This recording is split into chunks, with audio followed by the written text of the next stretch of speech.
yethu Jesu Kristo ngokukaMateyu.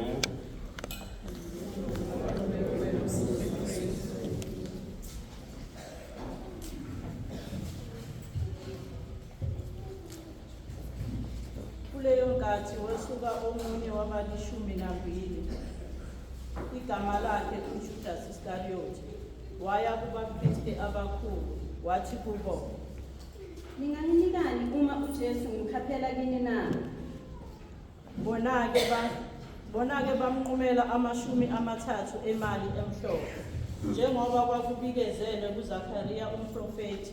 Kusukela lapho-ke wayesefuna ithuba lokumkhaphela. Ngosuku lokuqala lesinkwa esingenamvubelo, abafundi beza kuJesu bathi, "Uthanda ukuba sikulungiselele ukudla iPhasika na?" Wayesethi uJesu, Hambani niye emzini kumuntu othile nithi kuye, umfundisi uthi isikhathi sami sesisondele, ngizoligcinela kwakho iPhasika kanye nabafundi bami. bakwenza-ke abafundi njengokusho kukaJesu, balungisela iPhasika. Kwathi ukuba kuhlwe, waya ekudleni kanye nabafundi bakhe 12. Sebedla wathi, Ngiyaqinisa ngithi kini, omunye phakathi kwenu uza kungikhaphela. base bedabuka kakhulu. Yilowo nalowo waqala ukubuza ukuthi, "Nkosi, yimi yini?" yena-ke waphendula wathi, Lo ofaka isandla kanye nami esitsheni, nguye ozokhaphela indodana yomuntu. Iyamuka kambe njengokulotshiwe ngayo, kepha wo kulowo muntu, indodana yomuntu eyakukhashelwa ngaye, kwakuyoba ngcono kulowo muntu ukuba wayengazalwanga. wayesephendula uJudas owayezomkhaphela wathi, "Yimi yini mfundisi?" wathi kuye, Usho khona nguwe. bathi besadla uJesu wathatha isinkwa, wasibusisa, wasihlephula izingcezu, wasinika abafundi bakhe ethi, Minani thathani nidle, lokho kungumzimba wami. wayesethatha isitsha sewayini wabonga, wabanika ethi, Minani phuzani nonke kuso, lokho phela kuligazi lami lesivumelwano esisha, elizochitheka ngenxa yabaningi, ukuze kuthethelelwe izono. Ngithi-ke kini, sukela lapho angisayokuphuza okwesithelo sevina, kuze kube yilolo suku engiyosiphuza ngaso kanye nani busha embusweni kaBaba. bathi sebehlabelele amagama okubonga, baphuma, baya entabeni yemihlwathi. Wayesethi kubo uJesu, Nonke nizoqhubeka ngami kubo lobu busuku, ngokuba kulotshiwe ukuthi ngiyakushaya umalusi bese kuhlakazeka umhlambi wezimvu, kepha kothi sengivukile, nginandulele ngokuya eGalile. wayesephendula uPetros wathi, "Nakuba bangaze baqhubeke ngawe bonke, mina ngeke ngiqhubeke." wathi kuye uJesu, Ngiyaqinisa ngithi kuwe, kubo lobu busuku, kothi iqhude lingakakhali, ube usungiphike kathathu. wathi kuye uPetros. "Ngisho noma ngingaze ngife nawe, angikukuphika." Basho njalo bonke abafundi. uJesu wayesefika nabo endaweni ethiwa yiGetsemane. Wayesethi kubafundi bakhe, Hlalani lapha, ngisayokukhuleka laphaya. Wathatha-ke uPetros namadodana kaZebedewu, waqala ukuba lusizi nokudabuka. Wayesethi kubo, Umphefumulo wami ulusizi okokufa, hlalani lapha nilinde kanye nami. wayeseqhubekela phambidlana, wasethi mbo phansi ngobuso, wathandaza, wathi, Baba, uma kungenzeka makudlule kimi lesi sitsha, kepha makungabi ngokuthanda kwami, kodwa ngokuthanda kwakho. wayesebuyela kubafundi bakhe, wabafumana belele ubuthongo.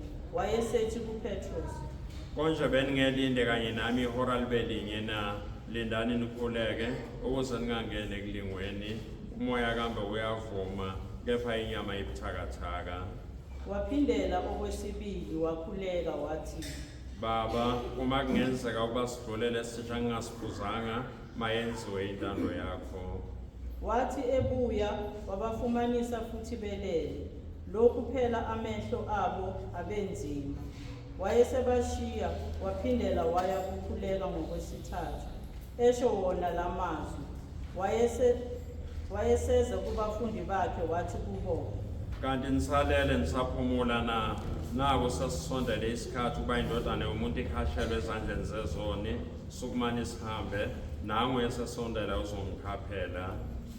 Kwathi esakhuluma nango-ke uJudasi omunye waba-12 efika kanye nesixuku esikhulu siphethe izinkemba namawisa sithunywe ngabapristi abakhulu namalunga esizwe. Owamkhaphelayo wayebanike isibonakaliso sokuthi Lowo engizumanga nguye, nimbambe. wayesesondela masinya kuJesu wathi, Mfundisi. wayesemanga, wayesethi kuye uJesu, Mngane uze ngani na? base besondela bambhozomela uJesu bambamba. Nango-ke omunye phakathi kwalabo ababekanye noJesu welula isandla wahosha isinkemba sakhe wasegalela umuntu wompristi omkhulu wamnquma indlebe. Wayesethi uJesu, Buyisela isinkemba sakho endaweni yaso. Lokhu phela bonke abaphatha isinkemba bayokubhubha ngesinkemba. Kepha ucabanga ukuthi ngemcele yini ubaba ukuba ngithumele masinya amaviyo ezingelosi angaphezu kwe12 na? Pho-ke imbhalo biyagcwaliseka kanjani ethi ngakwenzeka kanjena na? ngaleyo nkathi wathi uJesu esixukwini, Niphumene inkemba namawisa ukuzongibamba kungathi nize esigebengwini. Bengihlala nani imihla ngemihla ngifundisa ethempelini, beningangibambi ngani? kepha konke lokhu kwenzekile ukuba imibhalo yabaprofethi igcwaliseke. Base bemshiya bonke abafundi babaleka. Kwathi sebembambile uJesu bamyisa kuKhefasi umpristi omkhulu, lapho kwakubuthene khona ababhali namalunga. uPetros wamlandela ekudana waze wafika egcekeni lendlu yompristi omkhulu. Wangena wahlala nezikhonzi ukuze abone isigcino. Abapristi abakhulu nomkhandlu bafuna ubufakazi bamanga ngoJesu ukuze bambulale, kepha kababutholanga. Nakuba kwafika ofakazi abaningi bamanga, ekugcineni kweza ofakazi ababili bamanga bathi, Lo muntu wathi, ngingalidiliza ithempeli likaNkulunkulu, ngibuye ngilakhe emva kwezinsuku ezintathu. Wasesukuma umpristi omkhulu wathi kuye, Awuphenduli lutho kulokho okushiwo yilaba ngawe na? kodwa uJesu wathula. Wayesethi umpristi omkhulu kuye, Ngiyakuvungisa uNkulunkulu ophilayo ukuba usitshene uma unguKristu indodana kaNkulunkulu. wathi kuye uJesu, Nginguye. Yebo ngithi kini emva kwalokhu niyakuyibona indodana yomuntu ihlezi ngakwesokunene sikaSomandla iza ngamandla ezulu. lapho-ke umpristi omkhulu wadabula izingubo zakhe ethi, Ujivazile uNkulunkulu, sisafunelani ufakazi? Lokhu nakhu sengizwile ukujivaza kwakhe. Nithini na? baphendula bathi, Ufanele ukubulawa. lapho base bemfela ngamathe ebusweni, bamshaya ngesibhakela. Abanye-ke bamshaya ngempama ebusweni bethi, Qagela usitshele ubani umshayeli na. hhayi-ke uPetros wayehlezi ngaphandle egcekeni. Kwase kuza kuye isikhonzi esithile sesifazane sathi, Nawe wawunoJesu waseGalile. kodwa yena waphika phambi kwabo bonke wathi, Angikwazi lokho kushoyo. wathi esephuma egameni sambona esinye isikhonzi sesifazane sathi kwababekhona, Naye lo wayenoJesu waseNazaretha. wabuye waphika ngokufunga wathi, Angimazi lo muntu. ngemva kwesikhashane basebeza ababelapho bathi kuPetros, Impela nawe ngomunye wabo. Lokhu nokukhuluma kwakho nje kuyabalula. lapho-ke waqala ukuthuka nokufunga ukuthi akamazi lo muntu. Ngawo lowo mzuzwana iqhude lakhala. Wayesekhumbula uPetros izwi likaJesu abelishilo lokuthi, lingakakhali iqhude wobe usungiphike kathathu. wayesephumela phandle wakhala kakhulu. Kwathi ukuba kuse abapristi abakhulu namalunga esizwe bahlangana ngoJesu ukuba bambulale. Base bemkhuba eboshiwe bamnikela kuPontius Pilatus umongameli wezwe. Kwathi ukuba abone uJudas owayemkhaphele ukuthi ulahliwe wazisola, wabuyisela 30 esiliva kubapristi abakhulu namalunga wathi, Ngonile ngokukhaphela igazi elingenacala. bona-ke bathi, Sinandabani ngalokho? Zibonele wena.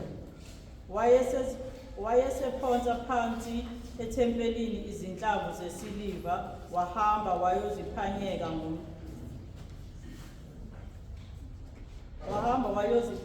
ngentambo. Kodwa abapristi abakhulu bathi ukuba bayithathe imali bathi, Akuvunyelwe ukuba ifakwe esitsheni somnikelo, ngoba inani legazi. bathi ukuba bavumelane bathenga ngayo insimu yombumbi ibe yindawo yokulahla izihambi. Ngakho-ke leyo nsimu ithiwa Hakeledama, okusho ukuthi insimu yegazi, kuze kube namuhla. Kwase kugcwaliseka okwashiwo nguJeremiya umprofeti ethi, bathatha 30 emali yesiliva, inani lalowo owathengwa ababemthenga ngawo kwabaka-Israyeli, bakhokhela ngawo insimu yombumbi njengokuyala kwenkosi. Kwathi-ke uJesu phambi kukamongameli wezwa umongameli wambuza wathi, Wena uyinkosi yamaJuda na? wathi kuye uJesu, Ngiyiyo. kwase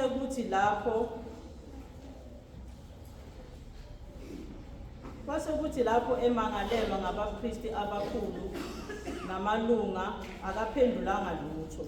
Lapho-ke wathi kuye uPilato, Awuzwa okungaka abakufakaza ngawe na?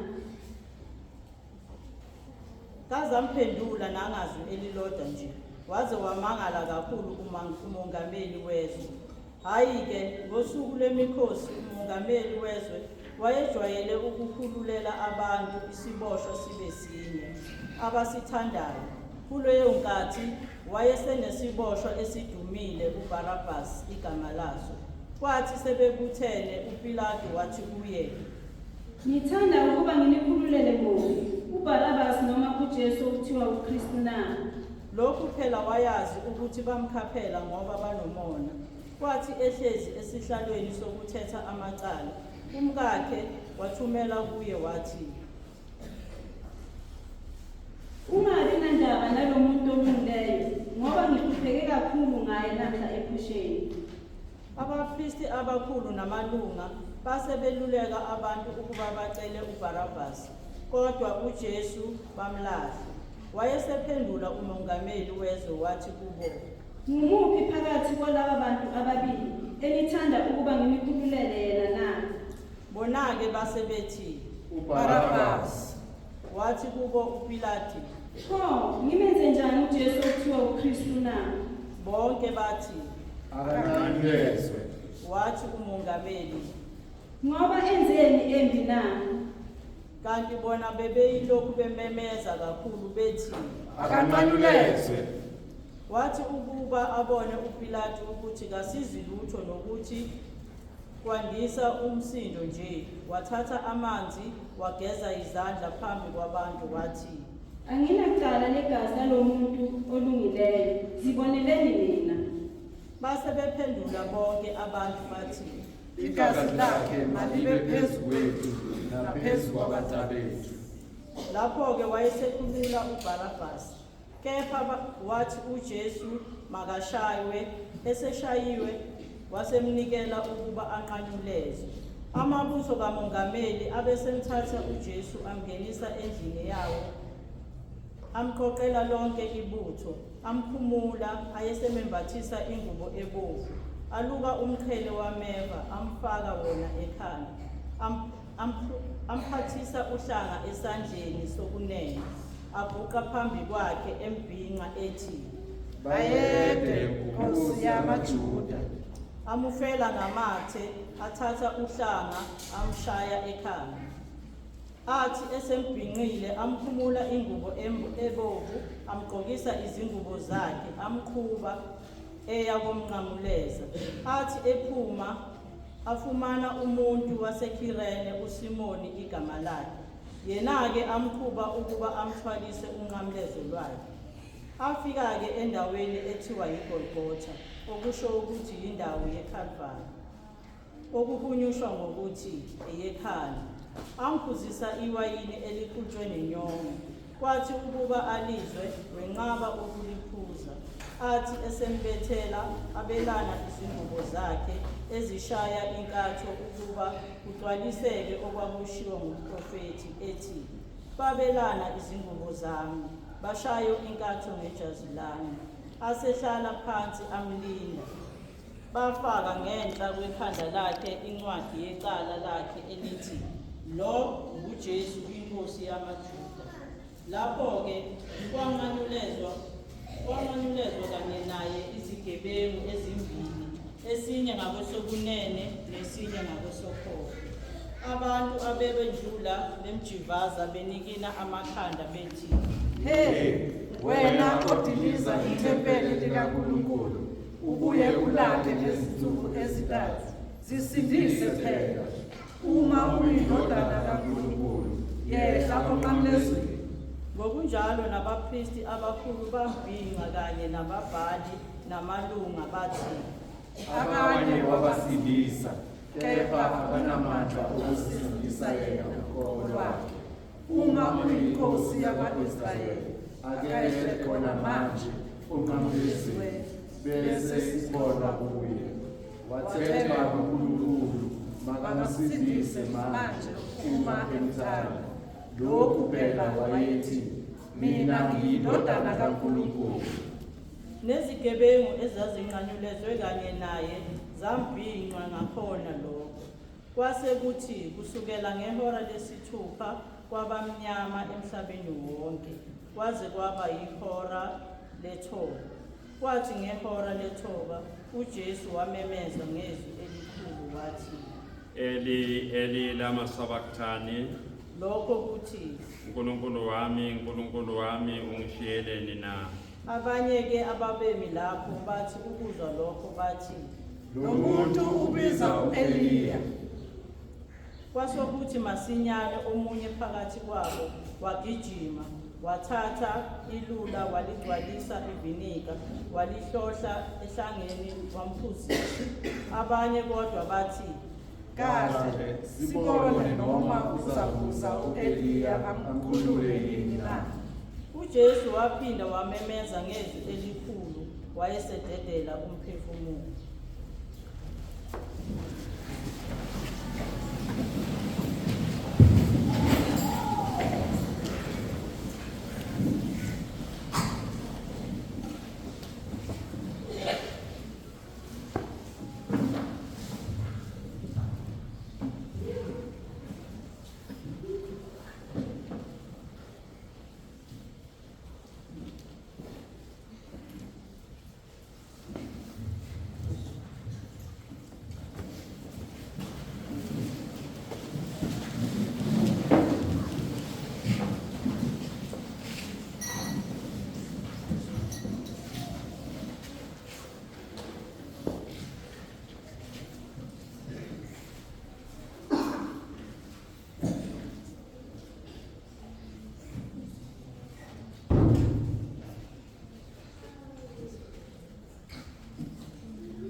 Nakho-ke indwangu yethempeli idabuka kabili, ithathela phezulu yaze yagcina phansi, kwazamazama umhlaba, kwaqhekeza amadwala, kwavuleka amathuna, kwavuka izidubu eziningi zabaqwemileyo abalele. baphuma emathuneni emva kokuvuka kwakhe, baye bafika emzini oyingcwele, babonakala kwabaningi. Kepha induna yeviyo nababekane nayo belinde uJesu bathi ukuba umhlaba uzamazama, bebona nezinye izinto zenzeka, besaba kakhulu, bathi, Impela, lo ubeyindodana kaNkulunkulu. kwakukhona abesifazane abaningi ababebuka bekudala ababehambele uJesu kusukela eGalile ababemkhonza. Phakathi kwabo kwakukhona uMaria Magdalena noMaria unina kaJakobe noJosefa kanye nonina wamadodana kaZebediya.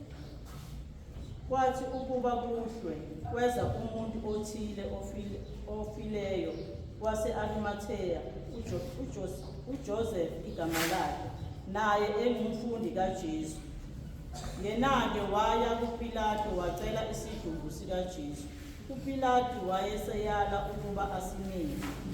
Wathi ukuba asithathe isidumbu, uJoseph wasisonga ngendwangu emhlophe, wayesesifaka ethuneni lakhe elisha elaliqoshwe edwaleni.